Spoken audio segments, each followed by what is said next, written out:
Well, howdy there, Internet people. It's Bo again. So, today we're going to talk about nosy neighbors. I had somebody ask. Short version is they use one of those apps like Nextdoor or whatever. I don't really know how they work. We don't really use them out where I live because even if you got everybody on the street to sign up, it's like four people. But basically, they're on this app and they find out that, hey, their neighbors are kind of bragging about calling the law on people for no reason. Oh, this car drove up and down the street 3 times. Better call the cops.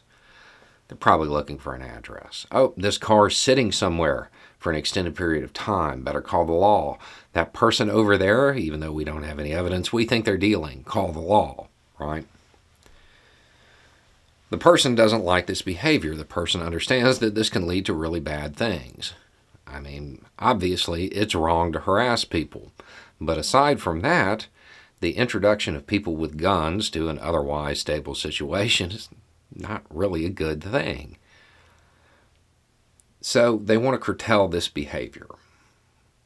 Instinctually, you want to make the moral argument.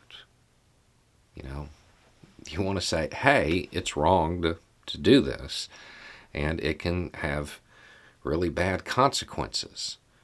You should really only call the law if you think that lethality is an appropriate possible response, because it is possible. But the problem with that is, if you're talking about people like this, they're not going to care, right? Probably have a little bit of bigotry. Probably going to be like those people, well, they got it coming, and I have to keep my neighborhood safe. The thing is, even though you're trying to achieve a moral goal, you are not limited to the moral argument. You can make a different argument. You could make an argument that appeals to self-interest or greed. Pretty powerful motivators. Crime reduces property values.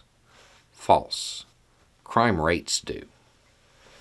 Crime, in and of itself, doesn't actually do anything to the property value. It's not till it's recorded and it becomes a statistic that it does.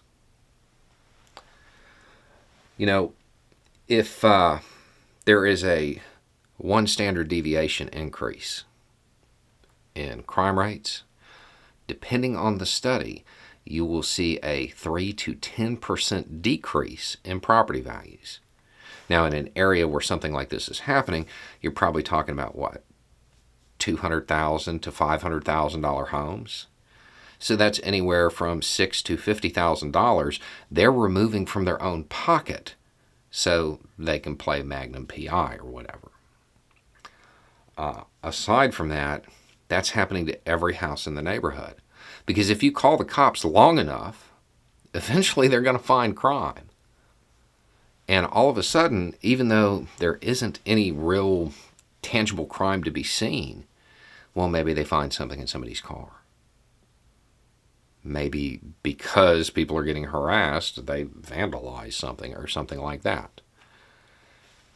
The end result of this is the people who think they're protecting the neighborhood are going to create a record of crime in that neighborhood that otherwise wouldn't have been recorded because it wouldn't have been reported.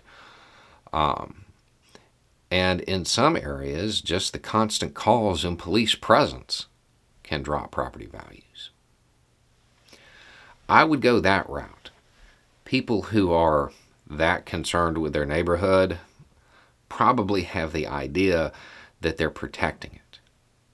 If you could suggest that they could be removing tens of thousands of dollars of equity from themselves and all of their neighbors, they might stop. You're probably going to have more luck with that than trying to make this case on moral grounds. These are probably not people who are going to go for the moral argument. But I'm willing to bet they'll go for a monetary one. That's the route I would go. It isn't crime in and of itself. It's crime rates. It's statistics. It's the constant police presence. that's what drops property rates. And from all of the messaging, it doesn't actually appear that there is any crime.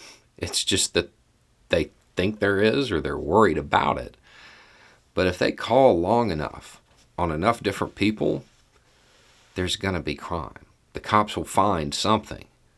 So I would suggest going that route. And you can find statistics for your state. I'll drop some studies down below, or I'll try to remember to drop some studies down below about it. But you could Google, one standard deviation, crime rates, property values, and you'll get information about it. Anyway, it's just a thought. Y'all have a good day.